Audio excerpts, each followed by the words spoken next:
Hello everyone, this is Jeannie, also known as Scrapbooking Mama. I'm a proud guest designer with Scrapbooking with Me Boutique. Today I want to share with you a burlap canvas mixed media that I did with the April kit that we received. I learned part of the technique from May on YouTube, so I want to give her the credit for that, and I'll find the link and link it below in the comments. This is a page from the kit, which is the Anna Griffith Juliet series. And what I'm doing there is taking water and spraying it around the edges and using sandpaper to get the paper to fray on the edges and make it uneven so it looks like it's an aged piece. And as you can see, the top layer is coming off just fine, but I had to add more water to the white part of it because it's thick paper, so it's going to take a little bit of muscle to do that. And what I do recommend is that you use a tool that's got a handle to it, because it would take less muscle, less time to do it. It probably took me a good 30 minutes to do all around it because I was using, as you see, a folded piece of sandpaper, which doesn't work as well. I ended up having to throw that away.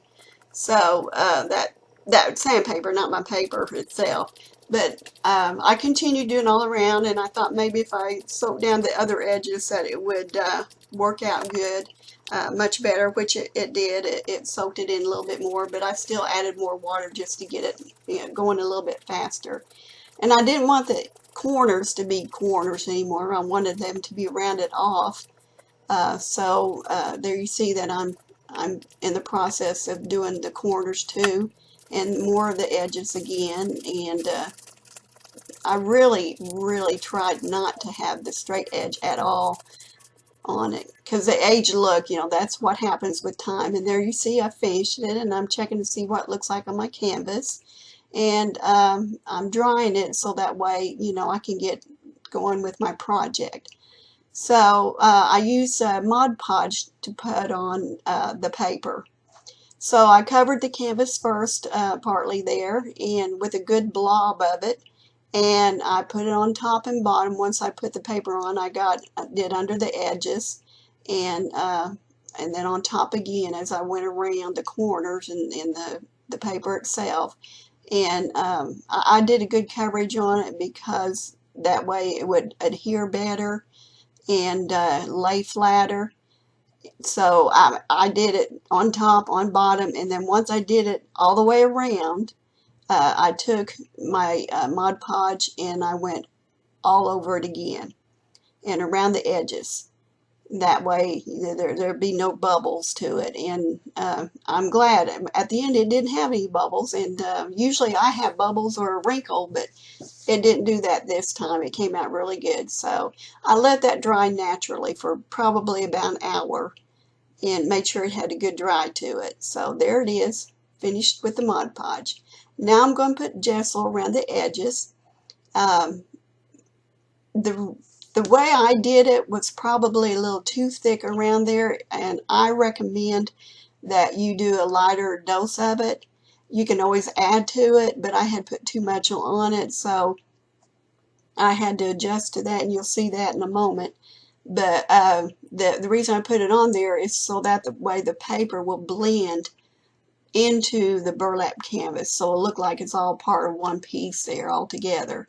So there you see that I'm taking that off part of that gesso because I wanted to blend it. It just looked like a white line all the way around it, and that's not what I wanted. I wanted to blend in better. So there I used a paper towel and water before I dried the gesso anymore. I started to dry it and I thought, it doesn't look right. So I just took that paper towel and water and did that. And so now I'll dry the gesso too. So it came out much better that way, and once you see the next step I do with it, it'll look a lot better.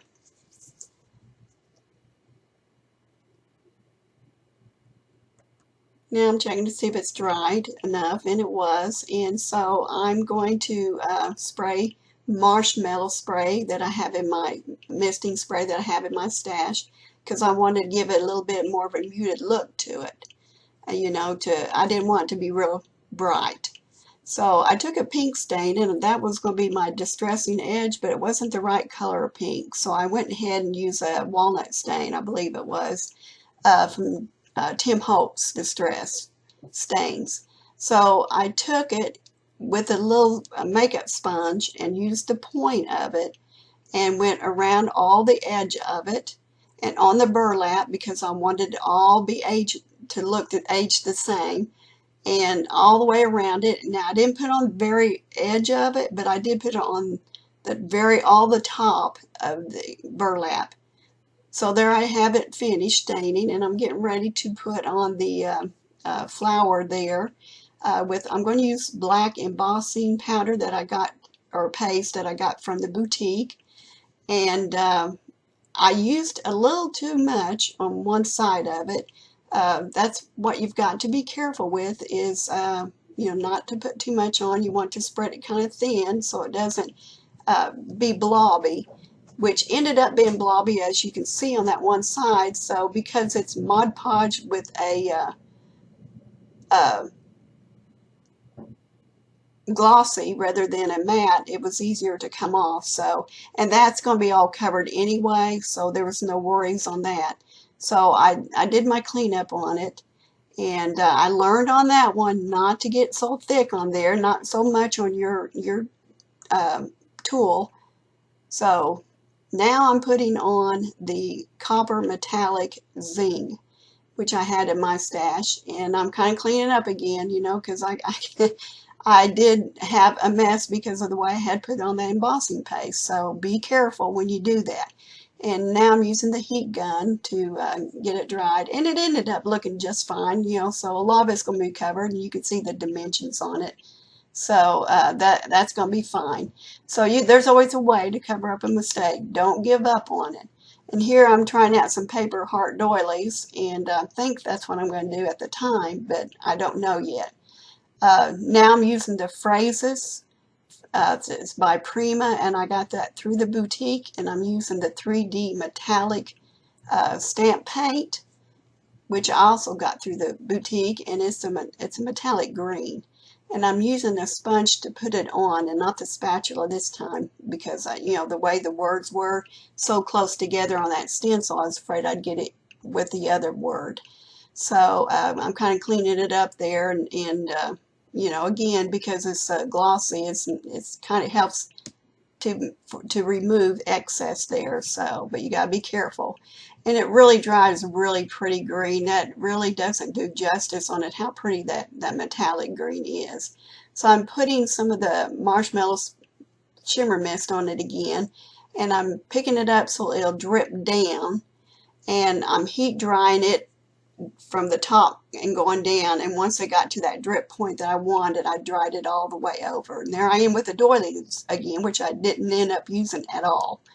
So I'm trying different ways, and now I took another stencil, Heidi Swap, through the boutique, and taken the Bo Bunny the Bo Bunny sugar paste, glitter paste, and I'm doing it randomly, and I'm putting it on with brush because it's not a paste like a, you know, embossing paste is. It's a thinner paste, but it dries pretty quickly. And I just did it randomly, and I put it on top of that flower piece that I had stenciled in earlier, because I thought it would give it a little pop to it. And I'm all about glitter and bling, so you know, this was working for me. So I'm getting more pleased with the way it's looking. At first I wasn't sure, and I decided not to use those flowers, and I changed them over for some red and white ones that I had in my stash. And I'm cut the stems off them so I can glue them onto the canvas better. And I'm checking out where I want them. And by the way, the paste doesn't take very long to dry, so by that time it's already dry. I had no problem with it. So, but I mean, these, once I put them on and then I take them off, then I forget where I wanted them. So by the time I get them back on again, that's going to be a little bit differently than what I had put on originally. But I'm putting the Bo Bunny paste on the red flowers first before I put them on the white ones. Which, you know, if I had known what was going to happen, I probably wouldn't have done it that way. I would have done white first rather than the red, because the red dye gets on the brush and then it transfers to the white, which was a good accident at this point. But if you don't want that to happen, be careful. Always do your white or light colors first before you do your darker colors. But as it was, it gave the carnations a red tip to it, and I was pleased with that. So it was a happy accident for me. So, you know, I let those dry naturally. And like, again, like I said, it doesn't take long for that to dry. It takes a little bit of time, but not as long as what I thought it would take. So it came out looking good with those the glitter paste on it. Now I'm getting ready to decorate, and this is my favorite part. You know, I'm excited about getting all that decorations on it, and you see that I am doing some adjustments and where I want everything. And the die cuts, the flags down there, I had distressed with that same stain, and distressed the photo mat also with it, and uh, deciding now, those die cuts, by the way, did come from the kit also. Um, that swirly piece there, die cut, that swirl, scallop swirl, I decided I was going to emboss it and put some shabby white enamel embossing powder on it. And I can emboss anything, I guess, because to me, if it's available to emboss, I'm going to do it. And that is available through the boutique also. I came through the boutique. So if it can be embossed, I'm going to do it. And I loved it. And I didn't want it all the way on there. It was a little bit more than I wanted, but it still had some of the red spots. So, but that ended up being just fine. So now I decided it's time to go ahead and put my floral pieces on. And, you know, I only did part of them at a time because I wanted to get that lace on there, and I didn't want a flower to be underneath the lace. So I went ahead and did that first. And I went ahead and put some more of the sugar glitter paste on, that's the Bo Bunny, on the die cut pieces, because it just didn't look right without the little glimmer to them too, because the whole canvas just about is going to be covered in some kind of a glimmer. And I know that's a little jar, but that jar goes a long ways. I still have more than enough in my jar. So now I'm going to go ahead and put down some flat back pearls that I got through the boutique, and you know, they're, you know, even it out there. And you know, I had to glue down the lace from the top first, and then the bottom first, and then the top, because if you just put it in the middle, it's going to flip flop around. Your lace is going to flip flop. So now I'm deciding where I want to put those die cuts and the rest of those flowers. And I was going to use some flowers that I had made in my stash, that burlap flower there. I was going to put that on there, and it looked good there, except the color wasn't quite right. The red rose was fine, but it was not the right color, because I had more white in there, and I wanted the white to kind of pop out a little bit more, and the cream wouldn't show as well. And so, yeah, I could have done it probably, but it just wasn't really what I was wanting to do. So I'm doing, you know, the different placements of everything, and this is what happens when you decorate or do mixed media or any kind of crafting. You're going to try to do different ways to see which one pleases your eye the best. And that's how it is with crafters. You know, that's, you know, what we do. We try out different ways first. And the big white flower you see in the middle of those red roses, I had made out of a ribbon. So I ended up putting that in the middle there. And that bottom piece there by my elbow there, that flower there, I got through Denise, who's administrator of the members page through the Scrapbooking with Me boutique. She had sent to me about a year and a half ago, and I'd been waiting for the right project to put it on, and to me that was perfect place. So there it is, all finished.